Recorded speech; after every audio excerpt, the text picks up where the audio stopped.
One auction, one mistake, and now they're chasing us.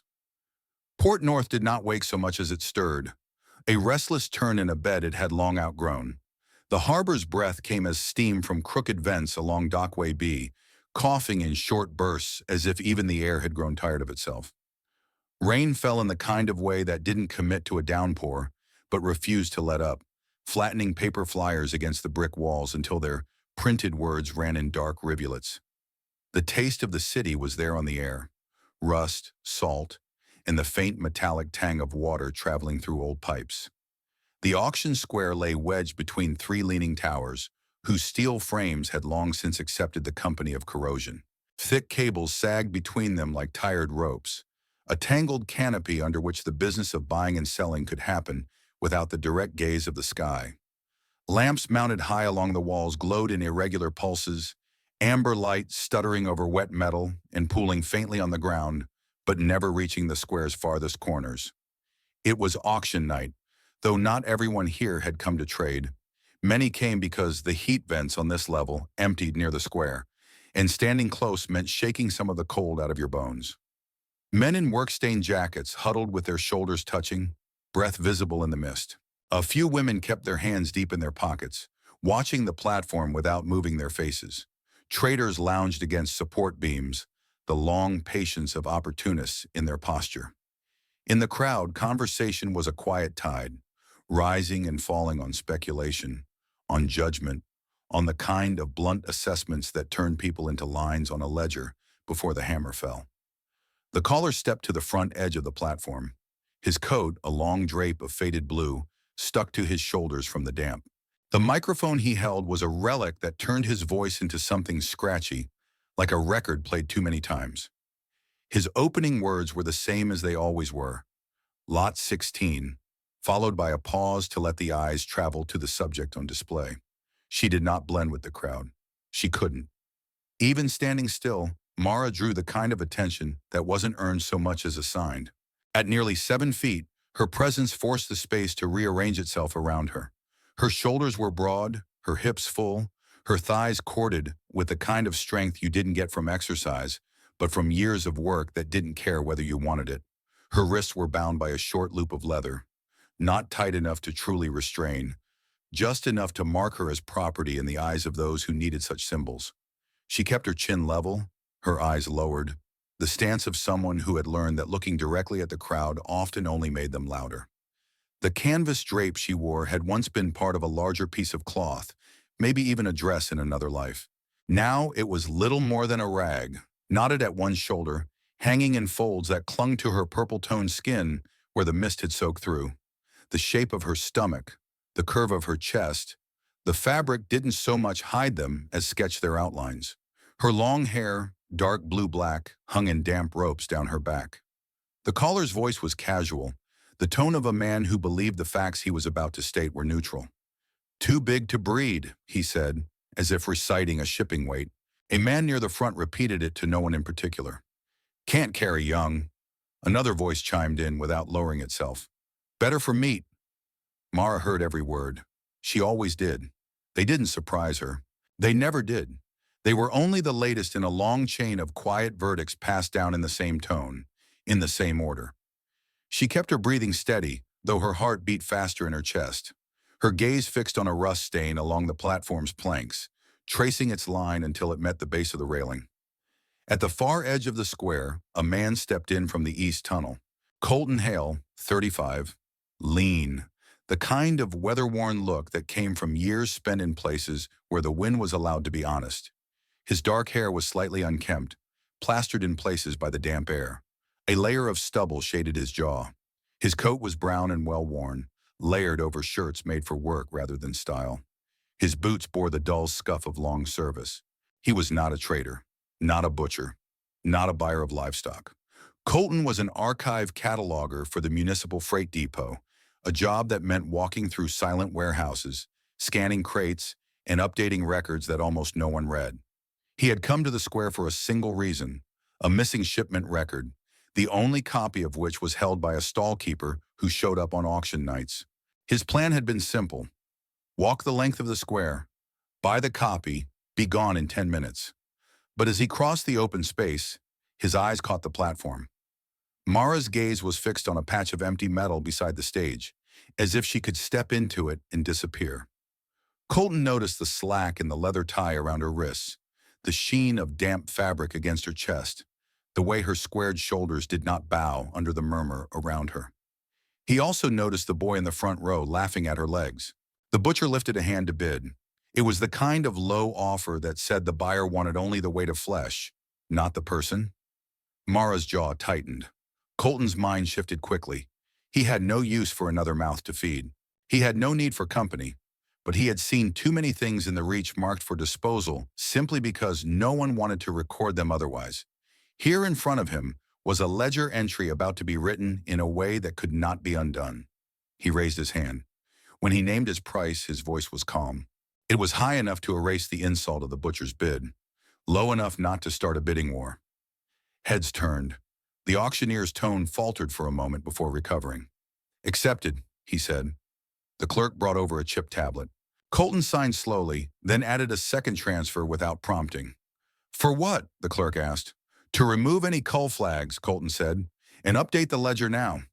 The clerk hesitated, then keyed in the changes. Colton watched until the entry was complete. Only then did the leather tie come off. Mara stepped down from the platform. Her bare feet found the wet rungs of the steps without slipping. She moved deliberately, balancing herself. She stopped beside him, a half step back, not following, but measuring him. "Mara," he said, speaking her name like it was already familiar.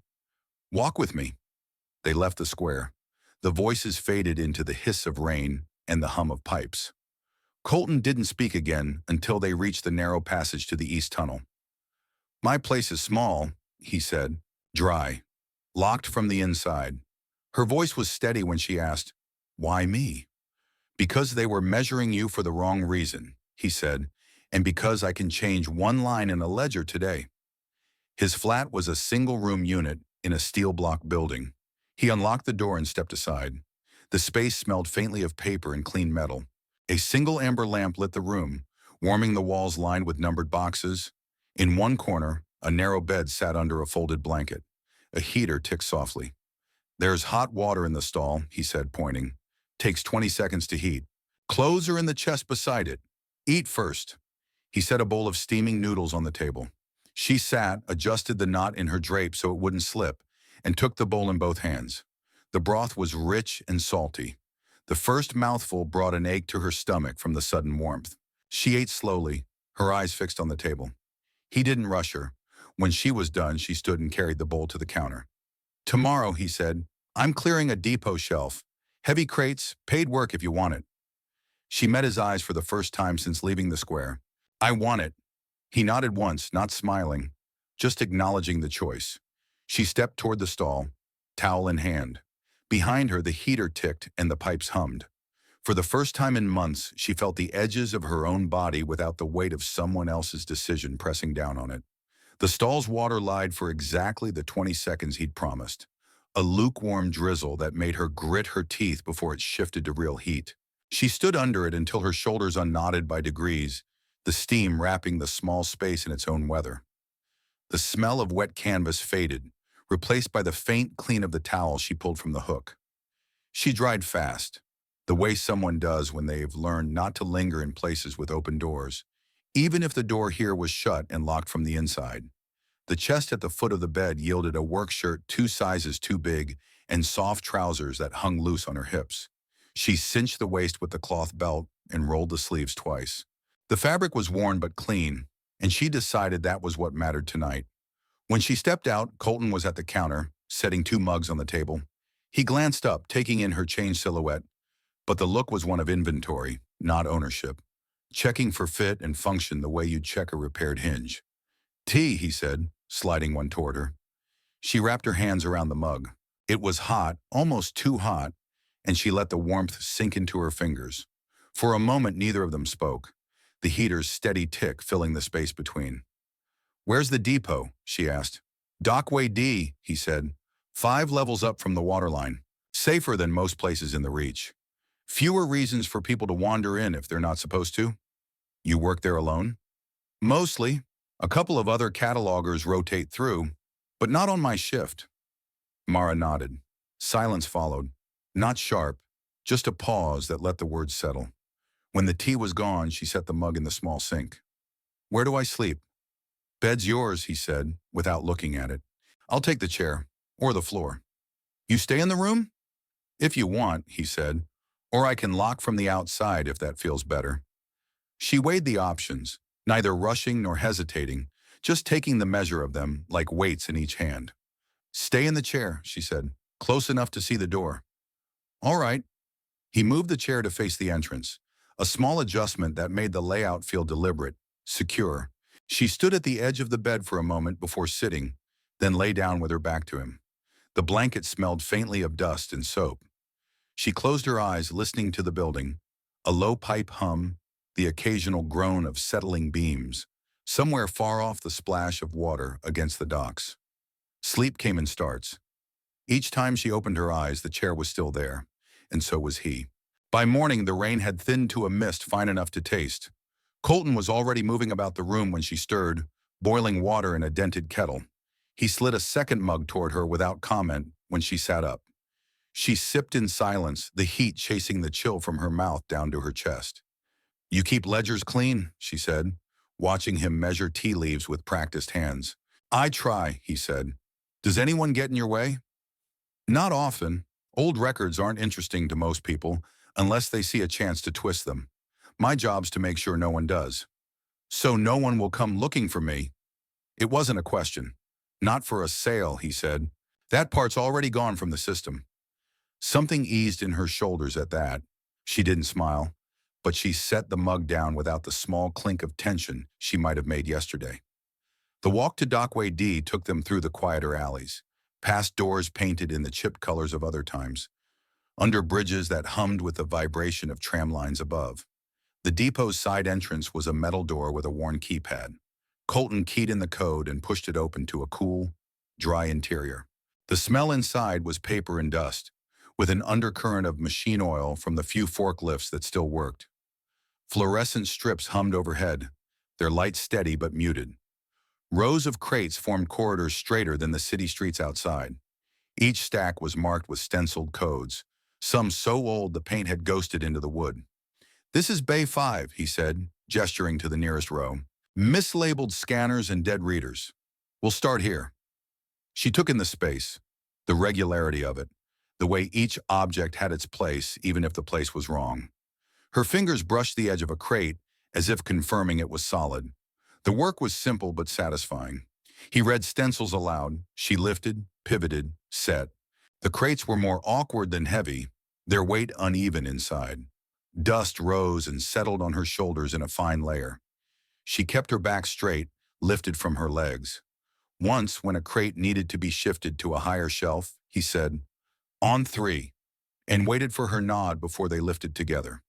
She noticed his eyes stayed on the strap, not on the way her shirt pulled across her shoulders.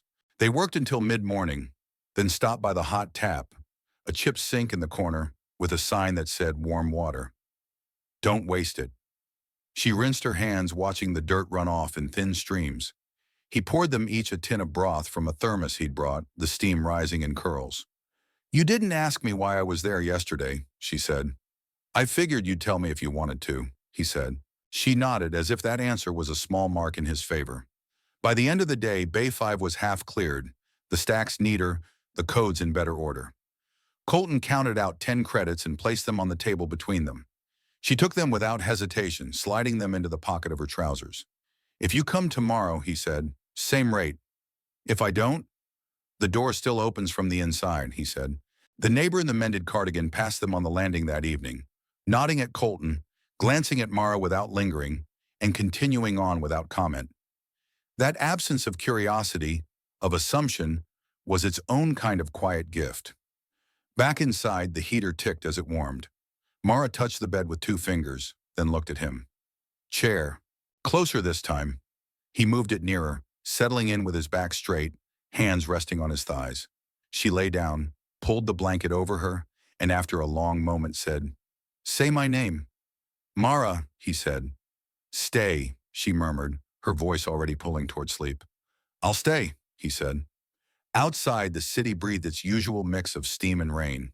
Inside, there was a door that locked from the inside, a chair pulled close enough to keep a promise, and a woman who, for the first time in longer than she could count, slept without checking the bolt twice. The first morning she woke in Colton's flat without the taste of iron in her mouth. She lay still for a full minute, letting the sound of the city filter in. The pipes were groaning in their usual rhythm, steam vents hissing somewhere on the next level, a tram line rumbling far above. The chair was still in place, angled toward the door. Colton was not in it. The door was closed, the bolt still thrown. A note lay on the table, one line in his careful, blocky handwriting. Back before second bell. Lock stays on the inside. The heater ticked faintly in the corner. She swung her legs over the side of the bed, bare feet touching the cold metal floor.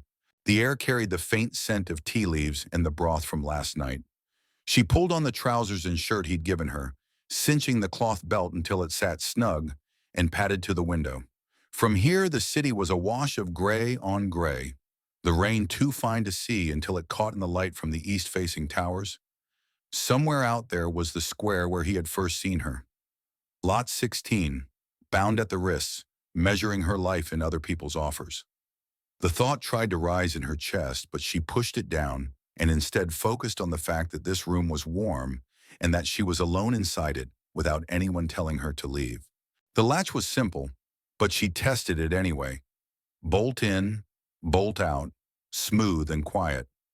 The second lock was a turnkey, set low, easy to reach from bed if you needed to. She turned it twice, felt the weight of the mechanism shift, then set it back. The knowledge of how it worked seemed to settle somewhere deeper than her hands. She spent the morning learning the layout of the space, not just the obvious, bed, counter, heater, but the way the floor dipped slightly near the sink, the exact spot the window latch stuck if you didn't angle it right, the way the air shifted when the vent over the door opened to release steam from the building's main pipes. When the second bell came, she heard his boots in the hall before the key turned. He stepped in, shaking the mist off his coat, and hung it on the hook by the door. "You stayed in," he said, glancing at the latch without comment. "You told me to," she replied. "I told you to lock from the inside. Staying was your choice." She studied his face for a moment, reading the lines there. The way his gaze didn't push her for more than she gave. "It was warmer here," she said finally. He set a paper-wrapped parcel on the table. "Found this on the walk back. Bread, still warm." The baker was closing early. They ate in quiet, the bread breaking under their hands, steam curling from the soft center. She watched the way he used the smallest motions possible, as if each piece of the meal should be kept intact until the moment it was gone. After they were done, he said, "Work's the same as yesterday. Bay 5, moving towards 6. You want to come?" She nodded, wiping the crumbs from her fingers. The depot felt different the second day, less like a place she'd been led to, and more like a place she could walk through on her own. The rhythm of their work found itself quickly. His voice reading out codes, her hands lifting, stacking, setting. Once, when she steadied a crate that leaned dangerously, his palm pressed against the far edge, meeting her grip without trapping it. The weight shifted evenly between them, and the crate slid into place without a sound. Midway through, they paused for water. She leaned against the edge of a low stack, watching him take a slow sip from his tin cup. "Yesterday," she said, "you bought more than me." "I paid to change the ledger," he said. "Not the same thing. Most people wouldn't." "I'm not most people." Her gaze held his for a moment before dropping to the scuffed floor. "I know." That evening, when they returned, the neighbor in the cardigan was sitting on the landing with a basket of folded laundry. She nodded at them both, her eyes curious but not invasive, and went back to her work. Inside, the heater was already warming. Mara moved toward the bed without waiting for him to arrange the chair.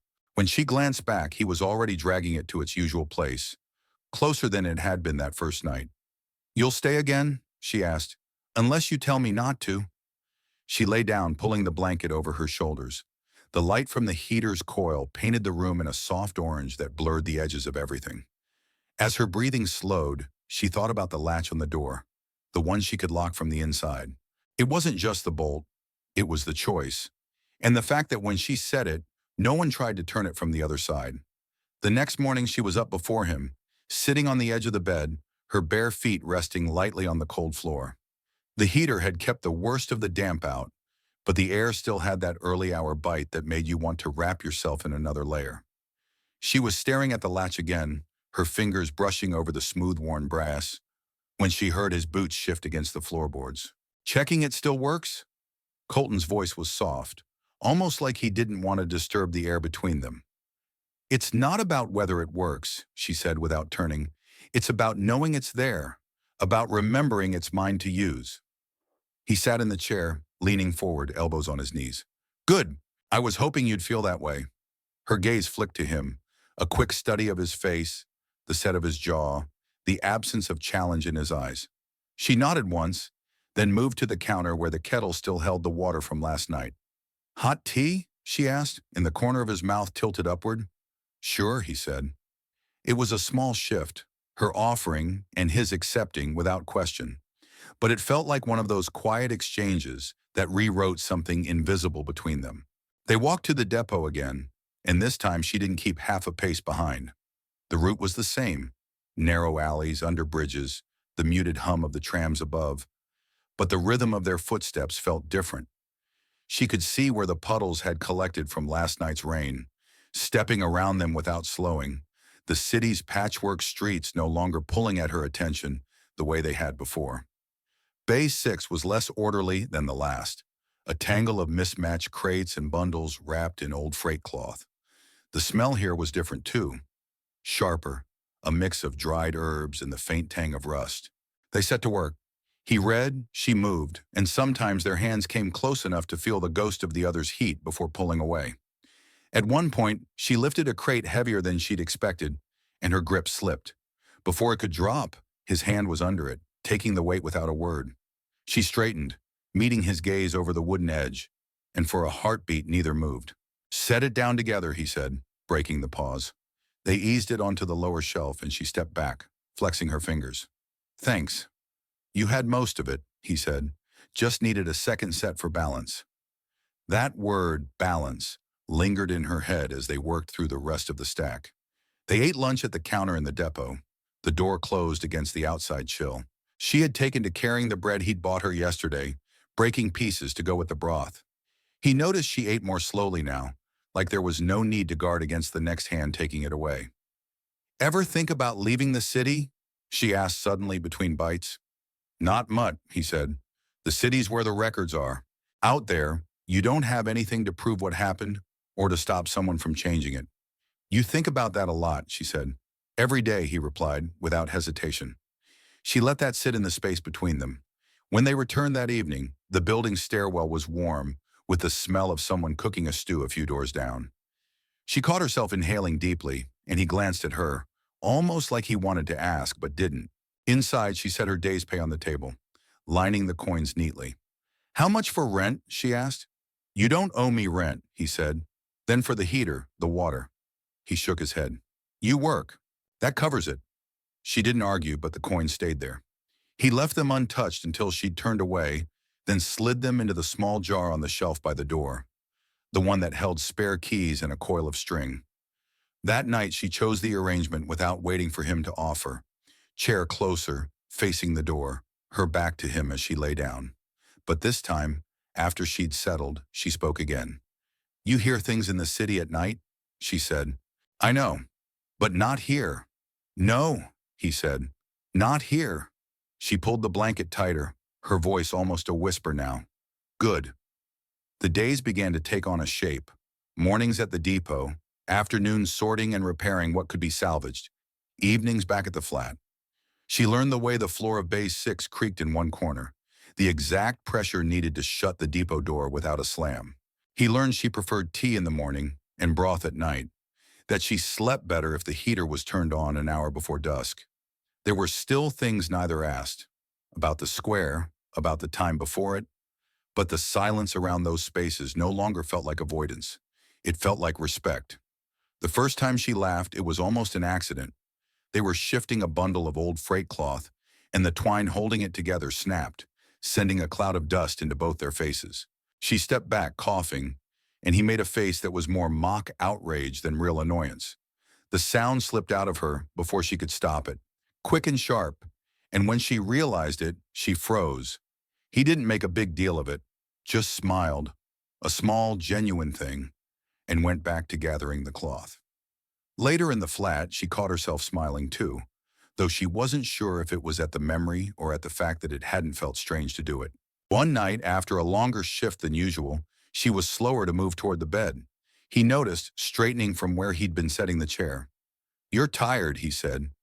"I'm fine," she replied, but her voice didn't carry the usual edge. He hesitated, then said, "If you want, I can stay on the floor tonight. Closer than the chair. Might be warmer." She considered him for a moment, then nodded once. "All right." He fetched the spare blanket and pillow from the chest, laying them out beside the bed. When the lights dimmed, she could hear the steady rhythm of his breathing below. It wasn't the same as someone looming or hovering. It was an anchor, solid and quiet. She slept without waking. By the time the week ended, she had stopped testing the latch every morning. Not because she'd forgotten, but because she knew it would still be there, still hers to use. And that, more than anything else, was what let her begin to believe the door might stay that way. By the start of the second week, she could tell the time without looking at the depot's wall clock. The rhythm had fixed itself in her body. The weight of the first crate, the pause for water at the mid-shift mark, the subtle shift in the light that told her they'd worked past the point where most others stopped. She liked it that way. Days that kept moving didn't give her mind the space to wander too far back. Colton didn't talk much while they worked. He didn't need to. She could read what he wanted from the tilt of his head, the way his hand brushed a mark on the side of a crate, the tone of his "careful" when a package looked heavier than it seemed. She found herself mirroring him, a nod for "ready," a glance for "watch your step." It made the hours pass without feeling like work was something to endure.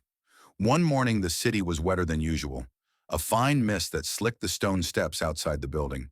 She held the rail on the way down, the metal cold under her palm. Colton carried the heavier satchel, and they made their way toward the depot without hurry. At the halfway point, a voice called out from under the arch of an old tram bridge. "Hold up there!" Two uniformed inspectors stepped into their path, one older with a face like worn leather, the other younger, eyes sharp and too eager. "Papers," the older one said, holding out a hand. Colton slid his identification across without hesitation. The younger inspector's gaze moved past him to her. And her? Colton's hand was already in his coat pocket, drawing out the folded slip she knew he kept there. The one from the ledger office marking her status as labor contracted. The younger man took it, glanced at the ink stamp, and frowned. "This was changed recently." "That's right," Colton said evenly. "On the 12th. "From what?" Colton's tone stayed flat. "That's not relevant to her current status." "It's relevant to me," the younger pressed, turning toward her. "What were you before?" She kept her eyes on the inspector's chin, not his eyes. "Not your business," she said quietly. The older man shot his partner a look, then handed the slip back to Colton. "It's valid. Let's move on." The younger hesitated but stepped aside. As they passed, Colton's hand brushed lightly against her elbow. Not pushing, just there. They didn't speak until they were inside the depot. The door shut behind them. "You handled that well," Colton said, setting down the satchel. "I said the truth," she replied. He gave a short nod, then passed her the first inventory list of the day. That afternoon they worked through Bay 7, where the air smelled of old wood and spilled grain. The repetition was grounding. Lift, stack, record, repeat. She could feel the steadiness of it in her bones, the way each completed row felt like it marked off a measure of time in her own head. At the break, she sat on an overturned crate, sipping from her cup. "You don't flinch," she said suddenly. He looked over from where he was tightening the twine around a bundle. "What?" "When they ask questions, you don't flinch. You don't look away. You just tell them what's needed." "I've learned it makes people stop asking sooner," he said. She thought about that, then said, "It works." The rest of the week followed the same pattern. Work, eat, walk home. Evenings were quiet but not empty. She'd begun using the small kettle without asking, brewing tea before they sat down for the night. He never corrected her method, even when she steeped it longer than he did. One night, as the heater ticked in the corner, she said, "If you wanted to, you could leave me at the depot. Lock me in. I'd still get the work done." "I know," he said. "You trust me that much?" "I trust you not to give me a reason not to," he replied. And there was no edge in it, only fact. She leaned back, watching the coil's glow fade as the heat cycled. "Then I won't." It was on the 8th day of the month that she realized she'd stopped counting how many days it had been since the square. The thought came to her as she was lifting a crate into place, and for a moment her hands stilled. Colton noticed, his voice carrying across the space. "Need a hand?" "No," she said, gripping the crate more firmly. "Just thinking." "Careful," he said, a half smile in his voice. "Thinking on the job can be dangerous." She rolled her eyes, but the crate slid into place without trouble. By the end of the shift, she could feel the pleasant ache in her shoulders, the kind that came from work that had a clear beginning and end. Back at the flat, she set the latch on the inside without thinking about it, the motion as natural as hanging up her coat. Colton watched her do it, then simply said, "Good." She didn't ask what he meant. She already knew. By the middle of the month, Mara had memorized the layout of every active bay in the depot. But what interested her most were the stacks of ledgers on the shelf behind the desk in Bay 2, the ones Colton kept locked under a sliding panel. He never told her she couldn't look at them, but he never invited her to either. She had learned not to mistake silence for permission. On the morning the change began, the city's damp was thick enough to beat on her hair before they reached the depot. Colton shook the wet from his coat and unlocked Bay 2 first, which was unusual. He set his satchel down by the desk instead of the usual sorting table. "System's down in 7, he said. "We'll be here until it comes back up." She nodded, waiting for him to hand her the day's list, but instead he gestured toward the desk. "Might as well start learning the terminal." She glanced at the chair, then back at him. "You want me in the records?" "I want you to know how to read them," he said simply. "If I'm not here, you can still move a crate from one line to another without someone breathing down your neck." It wasn't just a new task. It was a kind of trust that felt heavier than any crate she'd carried. She sat down, her fingers hovering over the old mechanical keys. "The system's slower than it looks," he warned, leaning on the desk beside her. "Type too fast and it'll throw half the entry away." She started with the day's inbound log, entering the codes as he read them off. The keys clacked in a rhythm that quickly matched the pace of his voice. Halfway through, she caught sight of her own name. Mara, contract labor, assigned Bay 6, sitting in the personnel list like it had always been there. The ink in the digital display was faint, the characters blinking slow. "You put me in the system," she said quietly. "That's how they know where to send the pay," he replied. She studied the line again, the stark simplicity of it. There was no trace of the square, no mark that said she'd ever been anywhere else. "You could change anything in here," she said. "I could," he agreed. "So could you, if you learn it well enough." The words sat between them, carrying a weight she knew wasn't just about ledgers. By midday, she could navigate between cargo manifests and personnel files without asking where each command was. Colton watched without interrupting, except to point out the occasional shortcut. "You pick things up fast," he said as she closed the last entry of the shift. "Work makes time straight," she replied. He raised an eyebrow. "Where'd you hear that?" "Someone I knew," she said. "It means the hours feel even when your hands are busy." He seemed to like that, because he didn't say anything else until they were locking up. That evening, back in the flat, she set the latch on the inside and, without thinking, moved to the kettle. Colton was watching from the chair as she filled it. "You didn't ask," he said. "You didn't tell me not to," she answered. He let out a soft breath. Not quite a laugh, but close. "Fair enough." They drank tea in the kind of silence that had stopped feeling like a gap to be filled. The next day, the younger inspector from the bridge appeared in Bay 3, flipping through a clipboard as if it was his own space. Mara was behind the desk, entering the morning's arrivals. "You're in the records now?" he asked, his tone half smirk, half accusation. "I'm in the records," she said evenly, not looking up from the keys. He took a step closer, but before he could speak again, Colton came in from the sorting floor. "Problem?" The inspector straightened. "Just making sure the right people are handling the logs." "They are," Colton said, his voice flat as the edge of a crate. The inspector lingered a moment longer, then left without another word. When he was gone, Mara's hands were steady on the keys, but her pulse was fast. Colton didn't comment, just handed her the next list to enter. By week's end, she could move shipments in the system, mark them as cleared, and assign them to a bay. She also knew how to hide an item in the overflow queue, a line in the system most inspectors never thought to check. One night, as the heater's coil glowed faintly and the city hummed beyond the walls, she said, "If I wanted to, I could make it look like I wasn't here at all." "You could," he said, "but I am here." He met her gaze. "Yes, you are." The storm arrived without warning. By mid-afternoon, the wind off the eastern flats had picked up enough to rattle the depot's high windows, and by evening the rain was coming in hard, driven against the glass in sheets. The sound filled the flat like a second heartbeat, steady but wild, making the heater's faint hum seem small in comparison. Colton shut the door against a gust and dropped the latch. "This one's going to last all night," he said, shrugging off his coat. Mara was already at the kettle, her hands moving in the calm, deliberate way she'd adopted for these quiet hours. "Good thing we're in early," she said. Outside, a loose shutter banged in the wind. She flinched before she could stop herself, and Colton noticed.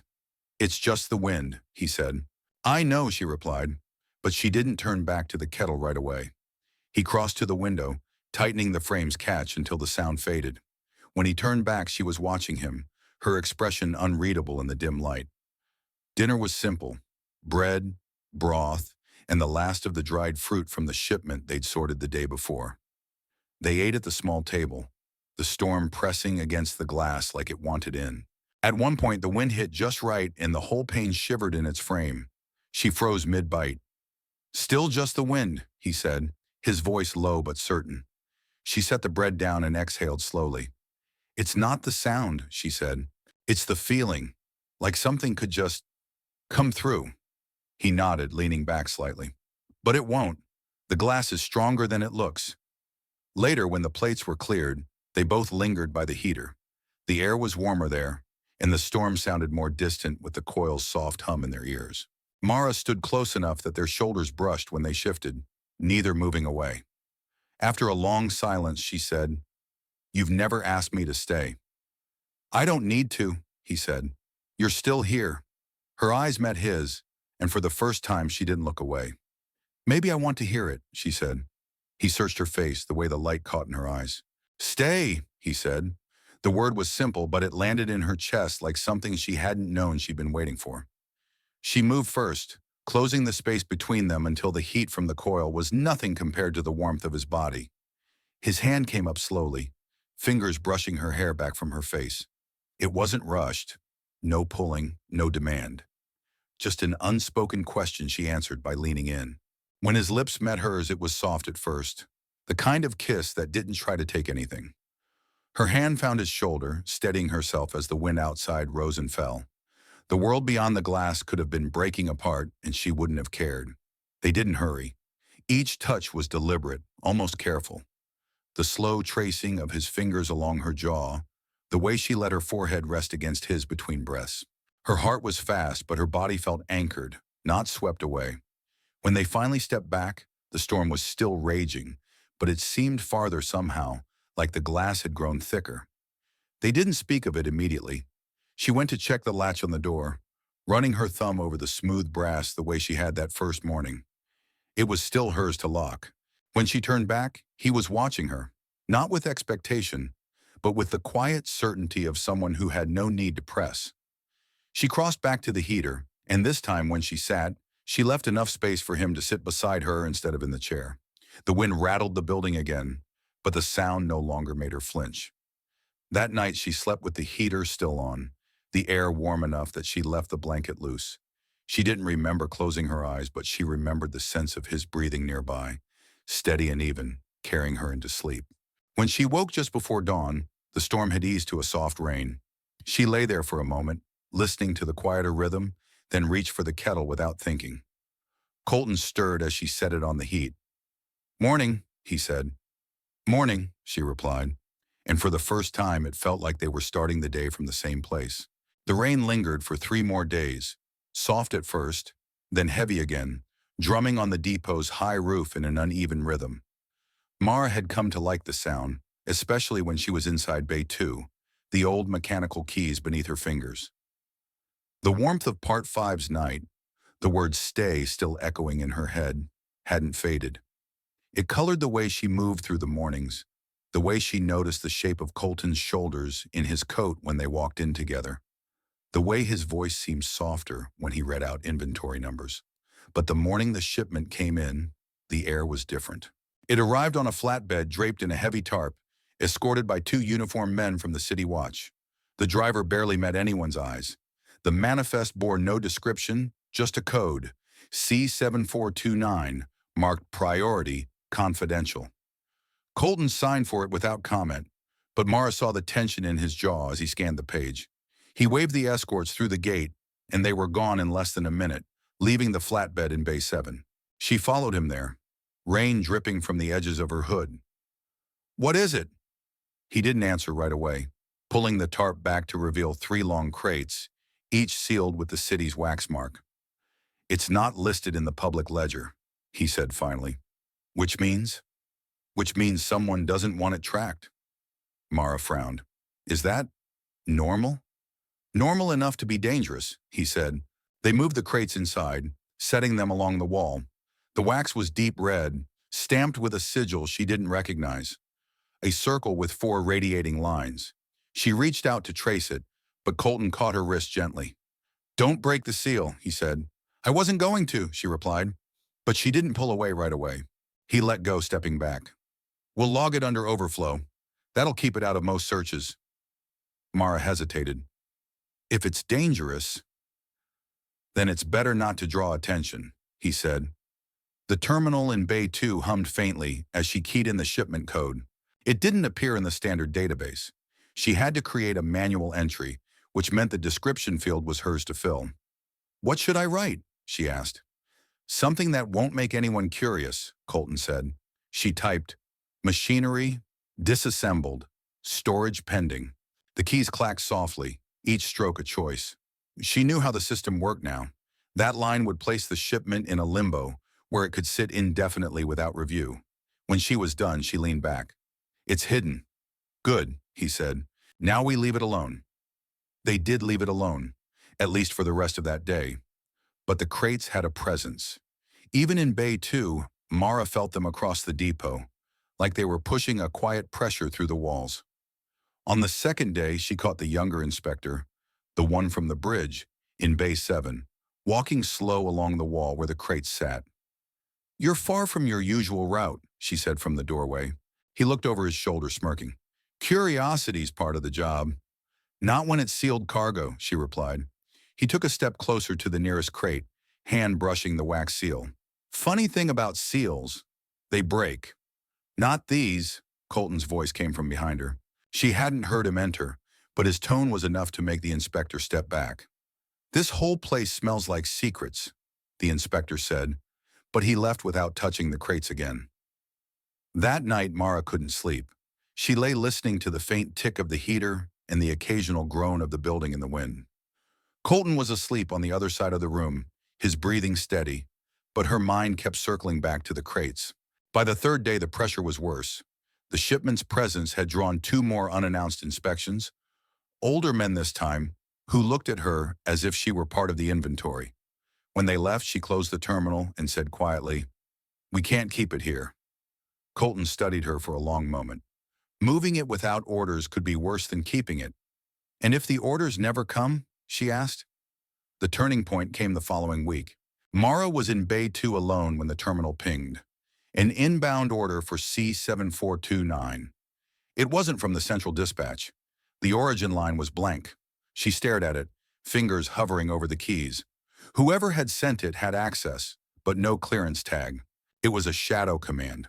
Colton returned to find her still at the desk. "It came through just now," she said, showing him the screen. He read it, jaw tightening. "They want it moved tonight." "To where?" He shook his head. "Doesn't say. Just a drop point code." Mara's voice was low. "We could make it disappear instead." The choice hung between them. Moving it would mean obeying an order that reeked of something illegal. Making it vanish would mean stepping outside every protection the depot system offered. Colton leaned on the desk, eyes on hers. "If we do this, there's no going back to how things were." She didn't look away. Things changed the night you asked me to stay. They worked quickly, pulling the flatbed into Bay 7 after hours. The rain had stopped, leaving the air heavy and still. Together they unsealed the crates, not breaking the wax entirely, but slicing under the edge so it could be pressed back later. Inside the first crate was a long cylinder wrapped in oilcloth. The metal beneath was dark, almost black, with a sheen that caught the light strangely. The second crate held the same. The third was different, smaller pieces, nested like bones in padded slots. Mara touched the edge of one. "Not machinery," she said. "No," Colton replied. "Weapons." They resealed the crates as best they could, then altered the terminal record to place them in transit hold for an outbound shipment that didn't exist. A ghost route leading to a depot code that had been retired 5 years earlier. When she finished typing, Mara sat back. "Once they leave here, they're not coming back." Colton nodded. "And neither are we, if someone traces it." The drop went smooth. They loaded the crates into an unmarked van just before dawn, driving out past the city's edge to a storage yard where the records would die with the rusting containers. By the time they returned, the depot was waking to the sound of morning traffic. Mara wiped the dust from her hands and felt a strange lightness in her chest. Not relief exactly, but the sense of a line crossed with no way to step back over it. That night, they didn't talk about the crates. They didn't talk about the risk. But when she locked the door from the inside, Colton's hand rested briefly over hers on the latch. It was a silent acknowledgement, a promise sealed as surely as any wax. The first sign was almost too small to notice. 3 mornings after they moved the shipment, the terminal in Bay 2 was slower than usual, pausing between screens like it was thinking about what it wanted to show. Mara tapped the keys again, waiting for the personnel list to load, but when it appeared, her name was missing. Colton leaned over her shoulder. "Try the cargo log." She switched screens. The transit hold entry for C7429 was still there, same as she'd left it, but the destination code was now replaced with a blinking question mark. "They're looking for it," she said quietly. "They're looking for a record," Colton replied. "Not the thing itself. Yet." It didn't take long for Yet to arrive. That afternoon, 2 inspectors from Central walked into Bay 2 like they owned it. The older one, tall, gray at the temples, introduced himself without smiling. "Routine verification," he said, which was the bureaucratic equivalent of, "I already think you're lying." Mara stepped aside so they could access the terminal. The younger inspector, a sharp-eyed woman with a data pad, began cross-checking numbers. "This one," she said, pointing to the C7429 entry. "Pull it up." Colton's tone was casual. "That shipment's in transit hold." "Where?" the older inspector asked. Colton shrugged. "Waiting on clearance." The woman tapped her pad. "Clearance was issued 2 days ago." "That's odd," Colton said. "System must not have updated." They didn't laugh, but they didn't accuse him either. Not yet. When the inspectors left, Mara exhaled slowly. "They know something's wrong." "They know the ledger doesn't match the street," Colton said. "That's not the same as knowing we did it." The next few days were tense in ways that weren't loud, but were impossible to miss. Inspectors showed up in other bays more often, their conversations stopping when she or Colton walked past. The younger inspector from the bridge loitered in Bay 7 again, running his hand along the wall as if he could feel the ghosts of the crates. One morning, as she was logging a shipment of textile rolls, he leaned on the desk. "Funny thing about the ledger," he said, "it's like a mirror. Sometimes it shows what's in front of it. Sometimes it shows what it wants." Mara didn't look up. "Some mirrors crack when you lean on them." He smirked, but she saw the flicker in his eyes. He was fishing, and she just told him she knew it. It was the older inspector who pushed harder. He cornered Colton outside Bay 2 with a printed ledger sheet in hand. "This entry here," he said, tapping C7429, "has a destination code that hasn't existed in 5 years. You want to explain that?" Colton's reply was steady. "That's where it was routed when I got it." "And you didn't think to check?" "I thought not checking might be safer for me," Colton said. It was so blunt Mara almost laughed. The inspector didn't. That night, Colton poured 2 cups of tea and set one in front of her. "We're not going to be able to sit this out forever," he said. "They can't find what isn't there," she replied. "They can make us disappear for it anyway."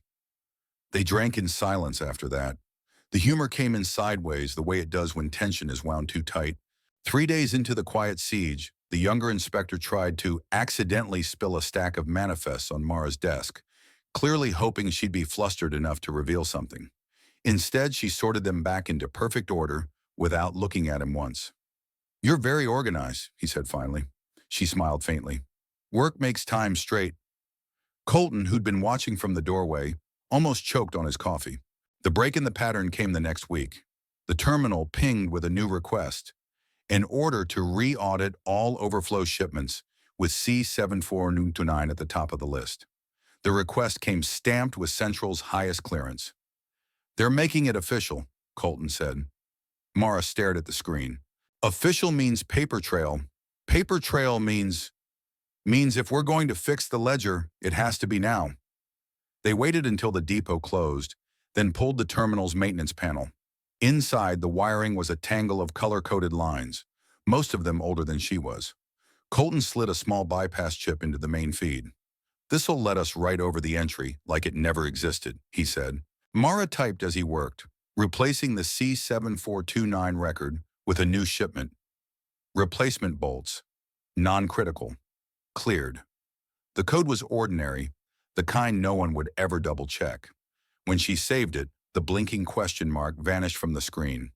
The next morning, the inspectors returned for the audit. They scanned the ledger, frowned at the absence of the shipment, and left without a word. It should have felt like victory, but the silence they left behind was heavier than any accusation. "They know it was us," Mara said that night. "Probably," Colton agreed. "And they're just waiting?" "Probably," he said again, and poured her tea. The waiting stretched into something almost normal. Work went on. Shipments came and went. The rain returned. But the knowledge sat between them like another crate, sealed, heavy, and full of something that could break them open if dropped. One evening, as they were locking up, the younger inspector called out from the gate. "Careful with the glass," he said. "Storm's coming." Mara met his gaze across the lot. "It didn't break last time," she said. He smiled in a way that didn't reach his eyes. "We'll see." The first wind came at sundown, curling under the depot's high door, with a whistle like teeth through cloth. Mara was at the terminal, logging the last incoming shipment, when the lights flickered once, twice, and steadied. The old building groaned as if bracing itself. Colton was already moving along the bays, checking that every door was locked.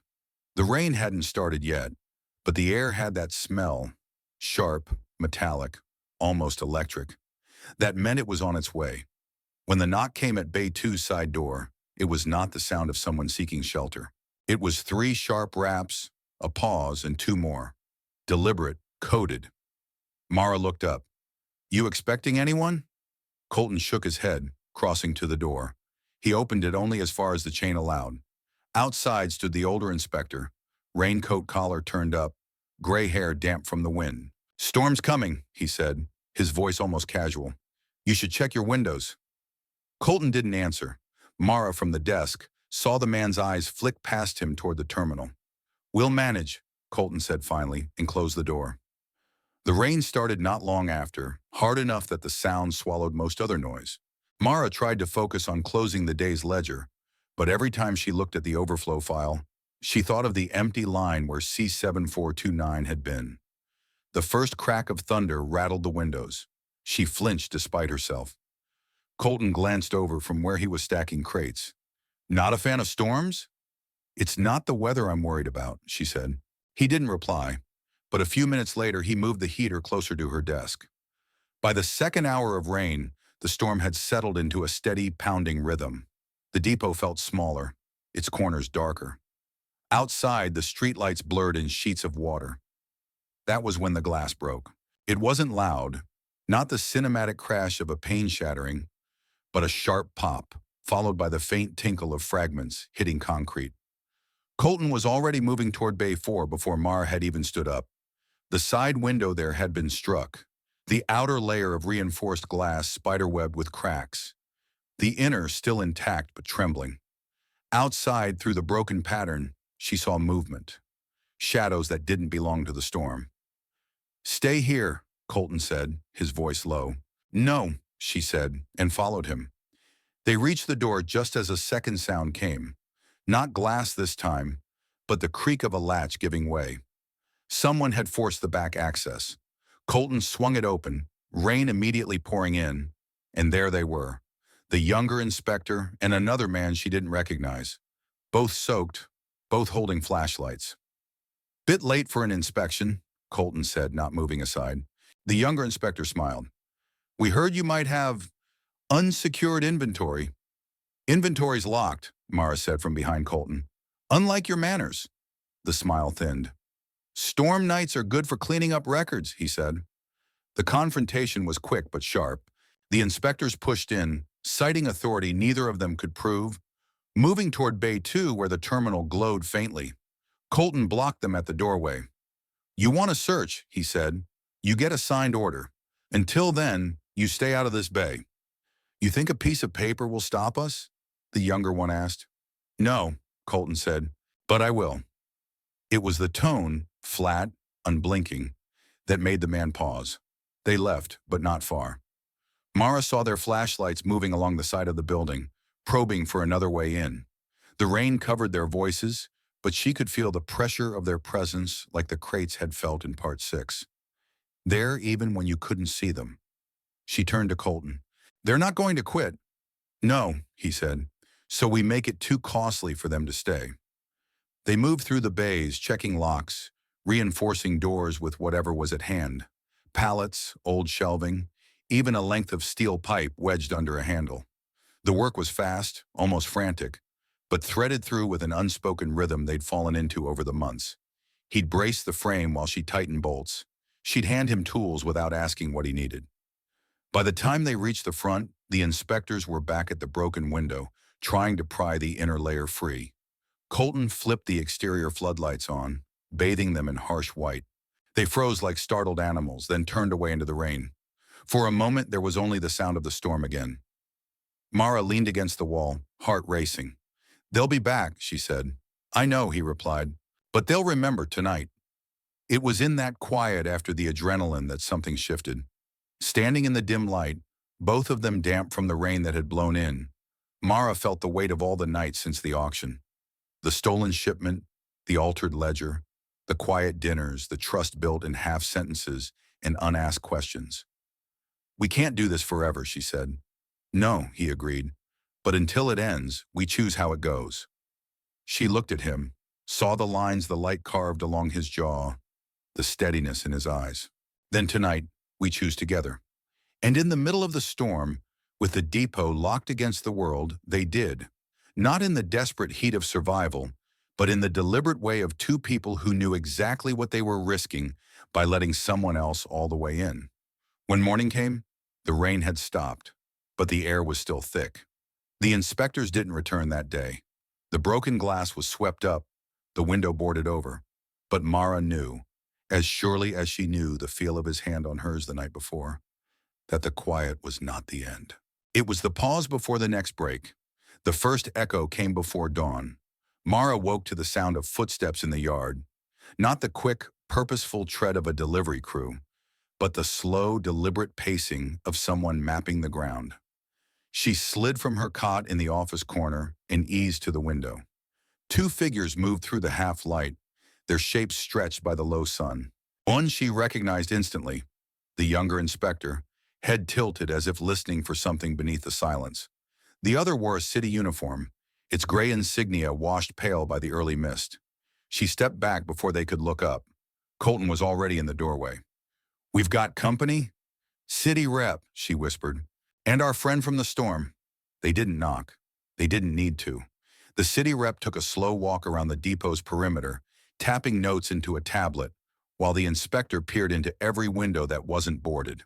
They left without speaking, but their presence said everything. The game was no longer just between them and Central. By midday, a formal notice arrived by courier, a folded sheet stamped with the city's seal. Colton opened it at the desk. "Notice of audit and property assessment. To Bay 2 Holdings. Date, immediate." The language was polite, bureaucratic, and absolute. All records, all shipments, all personnel subject to review within 72 hours. Mara felt the weight of it settle in her chest. 72 hours, she said. "Less if they decide to start early," Colton replied. The second echo was smaller, but sharper. A driver from Base 7 stopped by that afternoon, hands shoved deep in his coat pockets. "Word is," he said, glancing toward the empty yard, "someone's been asking around about that auction you were at. Asking who bought what, where it went." Mara's voice stayed even. "And what did you tell them?" "Nothing. But not everyone's going to be so quiet." That night the rain returned. Lighter this time, but constant. They sat at the small table in the break room, mugs of tea between them. "They're building a chain," Colton said. "Auction to shipment to ledger to us." "And once they have it?" "Once they have it," he said, "they won't need to knock." They spent the next day tightening the ledger again, not changing entries this time, but smoothing them, making the paths between shipments look ordinary, forgettable. Mara worked the terminal while Colton adjusted the physical logs, matching handwriting, aging paper with the faint rub of dust from the older bays. It was meticulous work, but the whole time she could feel the ticking of the 72-hour clock. On the second night, the third echo came. Not a person this time, but a sound, a hollow clink from somewhere in Bay 4, long after they'd locked everything. Colton grabbed the flashlight. Mara followed. They found the door to the bay's interior office ajar, the lock scraped clean. Inside, one of the old filing cabinets had been pulled open, paper spilling onto the floor. Nothing was missing, but the top sheet was one of the older manifests, its date circled in red ink. "That's the week after the auction," she said. "They want us to know they can get in," Colton replied. It was after that they had the talk they'd been avoiding since Part 6. Sitting on the edge of the desk, the manifest between them, Mara asked the question straight. "If we run, what do we take?" Colton didn't hesitate. "The people we owe, and the things we can't buy again. And if we stay, we make it so loud they choke on it," he said. She studied his face, the calm in it. "And you?" He almost smiled. "Me? I go where you do." The city audit team arrived on the morning of the third day, right on schedule. 3 gray uniforms, 1 central inspector, and, of course, the younger one trailing behind them. They went bay by bay, checking seals, cross-referencing records. The city rep asked questions in a tone that suggested he already knew the answers. The younger inspector lingered in Bay 2, running a finger along the terminal's edge. "Funny thing about echoes," he said when Mara passed by. "Sometimes they get louder the farther you are from the source." She didn't stop walking. "Sometimes they fade to nothing." By afternoon, the team had moved on to the physical logs. Colton stayed with them, answering questions in the same steady tone he'd used since the first knock on the door. Mara returned to the terminal, the quiet hum of it grounding her. But when she opened the overflow file again, her breath caught. The empty space where C7429 had been was gone. In its place, a single line of text in the system's default font. "We heard you." She called Colton in without speaking, just tilting the screen toward him. He stared at it for a long moment, then reached over and shut the terminal down. "They're not just in the yard anymore," he said. That night, with the audit still unfinished and the message still burning in her mind, Mara couldn't sleep. She lay on the cot listening to the faint creak of the depot in the wind, the occasional drip of rain from the roof. When she finally rose, Colton was already at the desk, maps spread out in front of him. "We've got 2 days before they file the report," he said. "If we're leaving, it's now." She stepped closer, looking at the circles he'd drawn. Routes, contacts, places that might take them in. "And if we're not?" she asked. He looked up at her, steady as ever. "Then we make sure the next echo breaks something on their side." The choice wasn't made that night, but as she stood there, rain whispering against the boarded window, Mara knew the next move would be the last one they could make without crossing into open war. And war, she thought, had a sound all its own. The morning after the audit team left, the depot felt like a place between breaths. The bay stood silent, the air still holding the faint scent of wet coats and metal clipboards. Mara moved through the rows of crates with a deliberate slowness, her fingers brushing along wood stamped with dates and codes that now felt less like inventory and more like pieces of a map they'd drawn together. Colton was at the front, leaning over the counter where the city rep had signed out. He wasn't looking at the paper, just at the impression the pen had left in the wood beneath, as if trying to read something under the words. "They'll be back," Mara said. "They never really left," he replied. By noon, word came from Bay 7 again. The younger inspector had been seen in the central archives, pulling shipment records from 5 years back, long before the auction. "He's not just after what you took," the driver said. "He's after the whole chain." Colton leaned against the doorway, arms folded. "If he gets it, we don't get to choose how this ends." That night they made their decision. It wasn't spoken all at once, but in the rhythm of their preparations. The way Colton laid out the maps on the desk, the way Mara moved through the bays selecting crates, each one chosen not for value, but for what it meant to them. The heater was shut off, the cot rolled, the ledger closed with a quiet click. They would leave at first light. The rain came again just after midnight. Mara woke to the faint rattle of the roof, the low hum of the wind through the vents. She turned and found Colton already awake, sitting at the desk with the lamp low. "Couldn't sleep?" she asked. "Just listening," he said. "To what?" "The building. Every place has a sound when you're about to leave it. You just have to listen close." They loaded the truck in silence, each crate sliding into place with a soft thud. Outside, the streets were wet and empty, the kind of quiet that made every movement feel louder than it was. They were almost done when the sound came. Not from the depot, but from the far end of the yard. A car door closing. Then another. Mara froze. Colton set the last crate down and stepped to the corner of the building. 2 cars, 4 figures. One was the younger inspector. Another wore the gray of the city. "They're early," Mara said. "No," Colton replied. "They're here for us." The inspectors didn't rush. They moved in with the confidence of people who believed the space was already theirs. The younger one stopped a few paces from the truck. "Leaving so soon?" he asked. "Storm season," Colton said. "Bad time to stay in one place." The man's smile was thin. "You've been making a lot of noise for a small operation. Noise has a way of carrying." Mara stepped forward. "So do lies." The exchange was brief, but it was enough. While the inspector talked, the city rep moved toward the truck, glancing at the crates. Colton shifted to block him. "This isn't your property," the rep said. "It's not yours either," Colton replied. The moment broke when the younger inspector nodded to the other 2 men. They started for the depot doors, clearly intent on searching. Colton caught Mara's eye, the look that meant now or never. She moved first, not toward the doors, but to the side panel where the exterior flood controls were. One switch and the yard was flooded with harsh white light, every shadow cut away. The inspectors flinched. "That's the sound we leave behind," Colton said quietly. And then the real noise began. They hadn't planned for a fight, but they had planned for an exit. While the inspectors shielded their eyes, Colton started the truck. Mara swung into the passenger seat, the ledger in her lap, the overflow file backed up on a small drive in her pocket. The first shouts came as the truck rolled forward. The inspectors moved to block the gate, but Colton didn't slow. At the last moment, they stepped aside, curses lost under the growl of the engine. The city streets blurred past, the sound of rain on the roof mixing with the hum of tires. Mara looked back once, saw the depot receding into shadow. "Do you think they'll follow?" she asked. "They'll try," he said, "but echoes get weaker the farther you go." They didn't speak much after that. The road unwound ahead of them, each mile a little quieter, each turn another step away from the place where it all began. The crates in the back shifted with the motion, a muted percussion marking the rhythm of their leaving. By the time the rain stopped, they were on the edge of the city. Colton pulled over by a stretch of dark warehouses, killed the lights. "From here," he said, "we split the trail." They moved quickly, unloading certain crates into a smaller van stashed in one of the bays. When they were done, the 2 vehicles stood side by side, each holding part of what they'd built.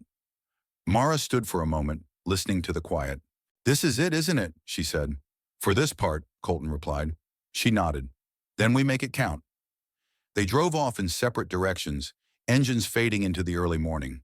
Behind them, the city was waking, and somewhere in its echo, the sound of a window breaking, a ledger closing, and 2 people choosing their own ending still lingered.